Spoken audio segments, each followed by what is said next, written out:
एक बात तो फाइनल है कि आज की इस वीडियो को देखने के बाद ये वाला डाउट आपका बिल्कुल क्लियर हो जाएगा कि आपको म्यूचुअल फंड कहाँ से ख़रीदना चाहिए।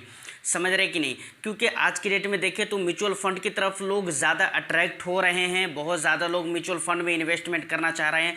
लोग पढ़े लिखे हैं, अब के लोग एजुकेटेड हैं।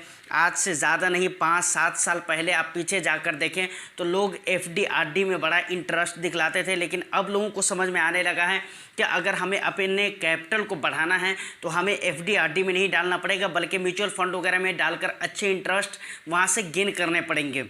तो ये सब तो बात की बात है, लेकिन सबसे बड़ा मेन मुद्दा आता है कि भाई हमें म्यूचुअल फंड ख़रीदना कहाँ से चाहिए।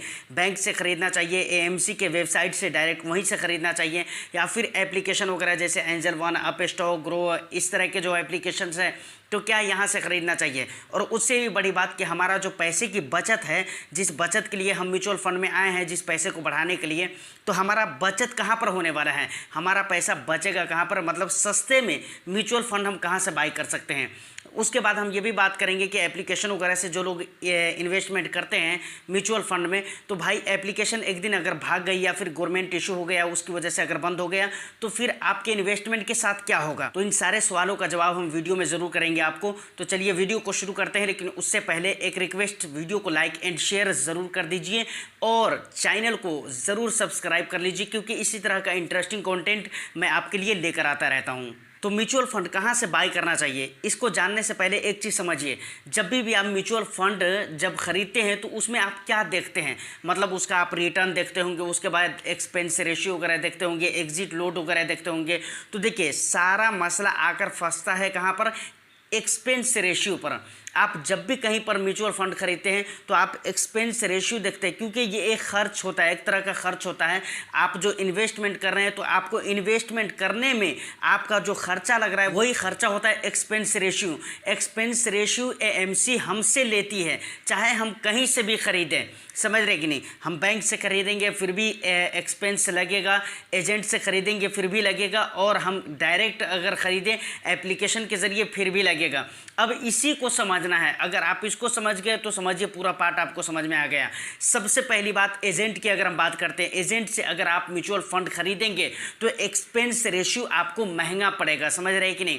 अब एक्सपेंस रेशियो क्यों लिया जाता है ये हम आगे वीडियो में बात करेंगे। इसी तरीके से अगर आप बैंक से खरीदेंगे तो बिल्कुल खरीद सकते हैं, बट वहाँ पर भी एक्सपेंस रेशियो आपको ज़्यादा देखने को मिलेगा। तो भाई आखिर कहाँ से सस्ता पड़ने वाला है? तो सस्ता पड़ने वाला है एप्लीकेशन के ज़रिए, ब्रोकरेज के ज़रिए।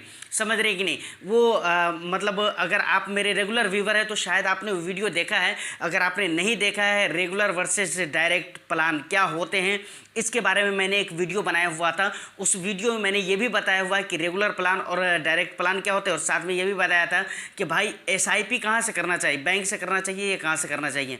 वीडियो के डिस्क्रिप्शन में लिंक है, पहले आप इस वीडियो को देख लीजिए, फिर उस वीडियो को भी जाकर ज़रूर देखिए, आपको बहुत ज़्यादा हेल्प होने वाला है। वहाँ पर आपको ये भी पता चलेगा कि आपको अपनी एसआईपी बैंक से करना चाहिए या फिर कहाँ से करना चाहिए। दूसरी बात, रेगुलर प्लान क्या होता है, डायरेक्ट प्लान क्या होता है, ये सारा कुछ आपको पता चल जाएगा। तो वही वाला सीन यहाँ पर भी हो रहा है। मैं पहले उस वीडियो में भी बता चुका हूँ, लेकिन फिर भी बता देता हूँ कि अगर आप बैंक से करते हैं या फिर एजेंट के थ्रू करते हैं या फिर एएमसी के थ्रू करते हैं तो वहाँ पर आपके एक्सपेंस रेशियो महंगे आएंगे, क्योंकि वो रेगुलर प्लान कहलाता है, डायरेक्ट प्लान नहीं कहलाता है। डायरेक्ट प्लान क्या होता है वो मैं आपको बताता हूँ। जैसे किसी भी एप्लीकेशन पे अप स्टॉक हो गया, ग्रो एप्लीकेशन हो गया, एंजल वन हो गया, यहाँ पर आपने अपना रजिस्टर किया, डॉक्यूमेंटेशन वगैरह किया, केवाईसी वगैरह कंप्लीट किया, जो भी प्रोसेस करना था वो आपने कंप्लीट किया, उसके बाद आपने इन्वेस्टमेंट करना शुरू कर दिया, तो इसको कहते हैं डायरेक्ट प्लान। मतलब ये इन्वेस्टमेंट हो रहा है ना, बीच में कोई नहीं है तीसरा इंसान, डायरेक्ट आप हैं और आप कंपनी से डायरेक्ट खरीद रहे हैं। समझ रहे हैं कि नहीं? लेकिन अगर बीच में कोई है, कोई थर्ड पार्टी अगर आपको इन्वेस्टमेंट करवा रहा है, जैसे बैंक हो गया, तो वो अपना भी तो प्रॉफिट चाहता है ना भाई, तो वो अपना प्रॉफिट कहाँ से निकालेगा, वो तो आपसे ही लेगा ना। उसके बाद एजेंट है तो वो अपना प्रॉफिट चाहेगा, तो वो अपना प्रॉफिट कहाँ से लेगा, वो ऐसा थोड़ी है कि आपको डायरेक्ट प्लान में निवेश करवाएगा, वो तो रेगुलर प्लान में आपको निवेश करवाएगा, ताकि आपके इन्वेस्टमेंट से उसको भी कुछ परसेंटेज फ़ायदे के रूप में मिल सके। और एक बात और भी ख़ास बात यहाँ पर याद रखने वाली है कि जब आप इन्वेस्टमेंट करते हैं ना, तो ऐसा नहीं है कि शुरू शुरू में एजेंट को या बैंक को एक मरतबा फ़ायदा हो गया, ऐसा नहीं है। बल्कि जब तक आप ज़िंदगी में जब तक उस फंड के साथ बने रहेंगे, उस इन्वेस्टमेंट के साथ बने रहेंगे, इन्वेस्टमेंट करते रहेंगे, उस एजेंट को या फिर उस बैंक को, जिस बैंक या जिस एजेंट के थ्रू आपने इन्वेस्टमेंट किया है, उसको फ़ायदा पहुंचता रहेगा। मतलब उसको कुछ ना कुछ परसेंटेज के रूप में मिलता रहेगा। समझ रहे हैं? ऐसा नहीं कि एक मरतबा मिल गया ख़त्म हो गया। ये चीज़ अगर गलत फहमी है तो बिल्कुल दिमाग से निकाल दीजिए। जब तक आप इन्वेस्टमेंट करते रहेंगे उसको फ़ायदा होता रहेगा। अब देखिए, मैंने कहा था कि आखिर एक्सपेंस रेशियो क्यों लिया जाता है। कंपनी को बहुत सारे कुछ अरेंजमेंट करने पड़ते हैं। मानकर चलिए कि हमारे पैसे अगर एसबीआई में हम निवेश करते हैं, एसबीआई के स्मॉल कैप में या किसी भी फंड में हम निवेश करते हैं, तो एक्सपेंस रेशियो कुछ चार्ज किया जाता है। समझ रहे कि नहीं?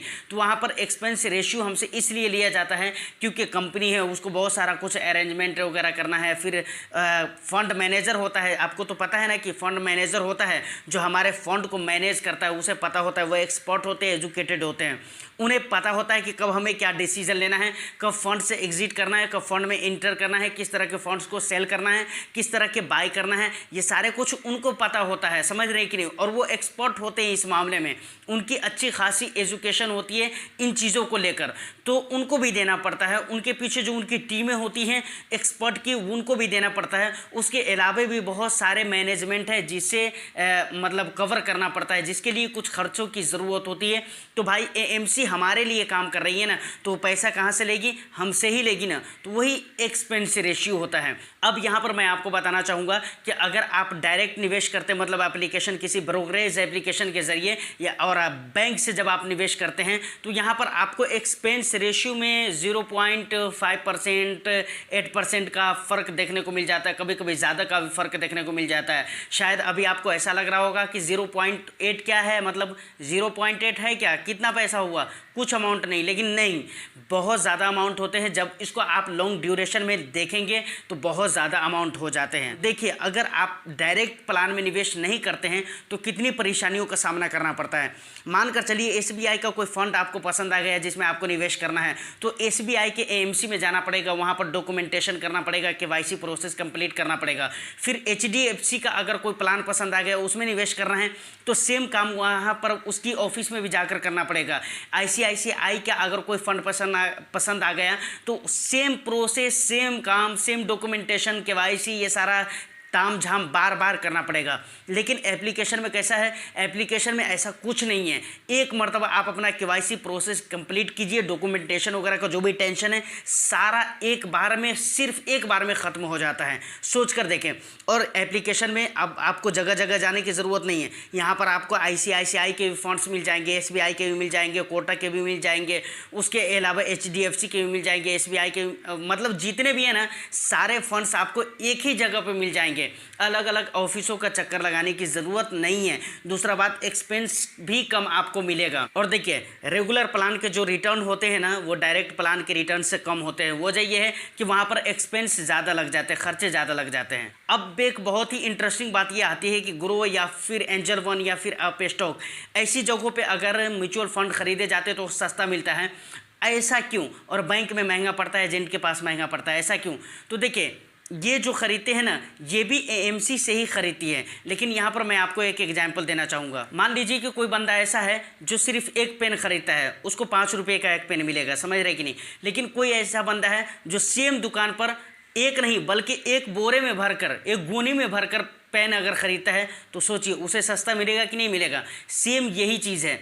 हम जो खरीदते हैं 1 2 3 4 5 खरीदते हैं, लेकिन एप्लीकेशन वही एएमसी से ही खरीद कर मुझे देती है इन्वेस्टमेंट करने के लिए। लेकिन वो इकट्ठे बहुत सारा खरीदती है ना, जिसकी वजह से वहाँ पर उसको सस्ते मिलते हैं और वो हमें सस्ते रेट पर देते हैं। मतलब वहाँ पर हमें एक्सपेंस कम देखने को मिलता है। सो आई होप डैट कि आप समझ चुके होंगे बातों को। लास्ट में अब बात आती है कि इस तरह के एप्लीकेशन जैसे ग्रो हो गया, एंजल वन हो गया, जो भी ब्रोकर वाले एप्लीकेशन हैं, तो जो लोग ऐसे एप्लीकेशन से इन्वेस्टमेंट कर रहे हैं या फिर मैं करूं, आने वाला फ्यूचर में अगर किसी तरह का प्रॉब्लम होता है या फिर गवर्नमेंट इशू होता है और ये एप्लीकेशन बंद हो जाता है या फिर भाग जाता है, तो फिर हमारे इन्वेस्टमेंट के साथ क्या होगा? तो देखिए, इसका फाइनल जवाब मैं आपको बताता हूं कि अगर इस तरह के एप्लीकेशन बंद भी हो गए, फिर भी आपको कोई टेंशन लेने की ज़रूरत नहीं है, क्योंकि आपका जो पैसा है ना, आपने जो पैसे इन्वेस्टमेंट किया है ना वो आपके फंड हाउस के पास पहुंच चुका है।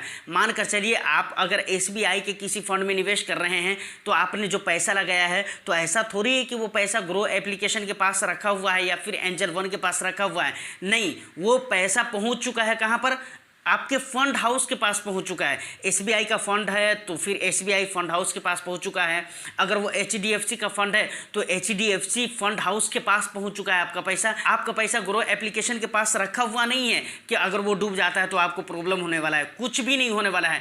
लेकिन एक बात यहाँ पर याद रखने वाली है कि जब भी आप किसी भी फंड में इन्वेस्टमेंट करते हैं तो वहाँ पर आपको एक फोलियो नंबर दिया जाता है। तो उस फोलियो नंबर को बहुत ही हिफाजत से रखने की ज़रूरत होती है क्योंकि वो बहुत ही यूनिक नंबर होता है। वो लेकर कभी भी, जैसे SBI के किसी फंड में निवेश कर रहे हैं और एप्लीकेशन मान कर चलिए फॉर एग्जांपल बंद हो जाता है, जबकि ऐसा होगा नहीं मुझे मालूम है, लेकिन अगर मान लीजिए कि अगर एप्लीकेशन बंद हो जाता है तो फोलियो नंबर लेकर जाएंगे SBI के किसी भी एजेंट ऑफिस में जाएंगे, वहाँ पर आप दिखलाएंगे कि भाई ये मेरा फोलियो नंबर है, मेरा इस फंड में इन्वेस्टमेंट हो रखा है तो मुझे इन्वेस्टमेंट करना है, तो आप कर सकते हैं, कोई दिक्कत नहीं है। वहाँ से आपको सारे डिटेल्स सारे डेटा आपको कलेक्ट करके दे दिए जाएंगे। दूसरी बात एक चीज़ और भी है, अब सिस्टम अभी मैं ग्रो एप्लीकेशन यूज़ कर रहा हूँ तो ग्रो के बारे में मुझे पता है। अभी तक मैं दूसरा कोई एप्लीकेशन यूज़ किया ही नहीं हूँ जब से मैं इस फील्ड में हूँ, लगभग मैं कई सालों से हूँ। वो अलग बात है कि चैनल में आज कुछ दिन पहले 2-4 महीने पहले मैंने बनाया है, लेकिन इन्वेस्टमेंट मैं काफ़ी टाइम पहले से कर रहा हूँ। तो एक चीज़ कि मैं ग्रो एप्लीकेशन से ही हमेशा इन्वेस्टमेंट करता हूँ। तो अब ग्रो एप्लीकेशन में एक सिस्टम दे दिया है, मानकर चलिए पहले आप इन्वेस्टमेंट कर रहे थे एंजल वन से, बट अब आपको ग्रो एप्लीकेशन अच्छा लगने लगा तो अब आप सोच रहे हैं कि जिस भी फंड में एंजल वन के जरिए मैंने इन्वेस्टमेंट किया है वो सारे फंड्स हमारे ग्रो एप्लीकेशन में शो करने चाहिए, स्विच हो जाने चाहिए। तो ये भी काम आप कर सकते हैं। तो अदर एप्लीकेशन में हुआ है कि नहीं हुआ है मुझे नहीं पता, बट ग्रो में ऐसा हो चुका है और मुझे लगता है कि अदर एप्लीकेशन में भी हो चुका होगा। अगर आप अदर एप्लीकेशन यूज़ करते हैं तो आप हमें कमेंट में ज़रूर बताइएगा कि क्या ऐसा हुआ है या नहीं हुआ है। तो मतलब कुल मिलाकर यह है कि अगर एप्लीकेशन बंद भी हो जाता है तो कोई प्रॉब्लम आपको नहीं होने वाला है। तो सारी बातें मैंने आपको बता दी है। आई होप डैट कि वीडियो आपको अच्छी लगी हो। वीडियो अगर अच्छी लगी हो तो वीडियो को एक लाइक और शेयर ज़रूर कर दीजिएगा। चैनल को इंटरेस्टिंग कंटेंट के लिए सब्सक्राइब ज़रूर कर लीजिए। फिर मैं मिलता हूँ किसी नेक्स्ट एंड इंटरेस्टिंग वीडियो में। जब तक के लिए all the best. Thank you for watching.